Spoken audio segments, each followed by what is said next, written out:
என் பேர் அக்ஷயா.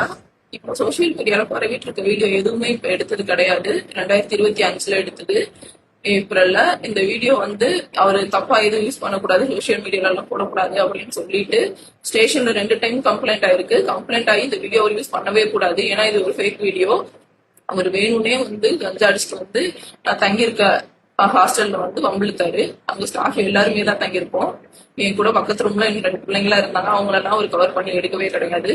வேணும்னா அவங்களையும் கூட நான் பேச சொல்றேன். இவர் என்னையும் மட்டும் கார்னர் பண்ணி நான் வேலைக்கு போக கூடாதுங்கிறதுக்காக பிரச்சனை பண்ணிட்டு எனக்கு மொட்டையெல்லாம் அடிச்சாரு. அந்த மொட்டை அடிச்ச கேஸ்ல கூட இந்த வீடியோ எல்லாம் போய் காமிச்சு அனுதாபத்தை தேடிக்கிட்டாரு. அவர் சைடு நியாயம் இருக்க மாதிரி. நான் ஸ்லீவ்லெஸ் ட்ரெஸ் போட்டிருந்தேன் தான், இல்லைன்னு சொல்லல. ஆனா நைட்ல நான் ஸ்லீவ்லெஸ், அங்க எல்லாருமே ஸ்லீவ்லெஸ் தான் போட்டிருக்கோம். அதை விட குட்டி குட்டியெல்லாம் ட்ரெஸ் போட்டிருக்கு பொண்ணுங்களோட எல்லாம் அவர் அந்த ரூம்ல வந்து பேசி இருந்திருக்காரு. என்னை எப்போ ஊர்ல இருந்து வேலைக்கு கொண்டு போய் விடும்போதும் அந்த பொண்ணுங்கள்ட்ட பேசிட்டு ஜாலியா உட்காந்துட்டு சிரிச்சுட்டு ஒரு மணி நேரம் அங்கேயே ஸ்டே பண்ணிட்டு கூட அடுத்த நாள்லாம் கிளம்பி சென்னைக்கு வேலைக்கு போயிருக்காரு. சோ இந்த வீடியோவும் அவர் தப்பா யூஸ் பண்ணிக்கிறாரு. அவர் வந்து ரொம்ப ஒரு மாதிரி இந்த திருட்டு விஷயத்துக்குலாம் இன்வால்வ் ஆகி கஞ்சா அடிக்கிறது அந்த மாதிரிலாம் பழக்கம் வச்சுட்டு ரொம்ப மனநல பாதிக்கிற சைக்கோ மாதிரி பண்ணுவார் அடிக்கடி. அவருக்கு அந்த சைக்கோ கேரக்டர் வந்துருச்சுன்னா அவரை யாராலுமே கண்ட்ரோல் பண்ண முடியாது. கண்ணா பின்னான்னு போட்டு அடிப்பாரு. சோ அதனாலதான் நான் 1 இயரா அவர்கிட்ட இருந்து நான் பிரிஞ்சிருந்தேன்.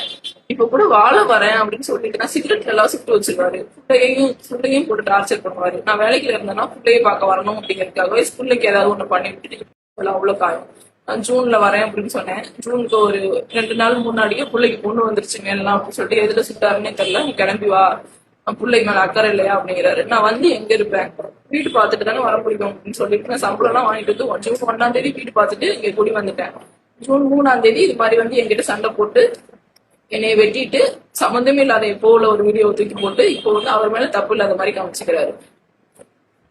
அவர் வந்து தொடர் குற்றவாளி, ட்ரக்ஸ் அடிக்ட் வேற, ரொம்ப டார்ச்சர் பண்ணுவாரு எங்களெல்லாம். சோ அதனாலதான் நான் 1 இயரா பிரிஞ்சிருந்தேன். இப்ப கூட சேர்ந்து வாழ்றேன்னு சொல்லி வந்துட்டு இந்த மாதிரி பண்ணிட்டாரு ஒரே நாள்ல. அவரோட சேர்ந்து வாழ முடியாது, எனக்கு நல்லா தெரிஞ்சுதான் நான் பிரிஞ்சிருந்தேன். சோ இந்த தப்பா வீடியோ ஷேர் பண்றது எதா இருந்தாலும் உண்மையை தெரிஞ்சுட்டு அதுக்கிட்ட ஷேர் பண்ணுங்க.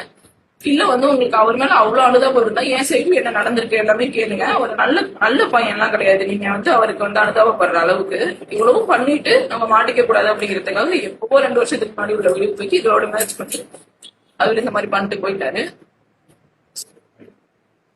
இந்த விஷயம் ரிலேட்டடா நான் லாஸ்ட் இயரே கம்ப்ளைண்ட் கொடுத்திருந்தேன். போன ஆட்சியில அவர் வந்து ஆட்சியோட அதிகாரத்துல அவங்க ஃப்ரெண்ட் சர்க்கிள வச்சுட்டு இதுல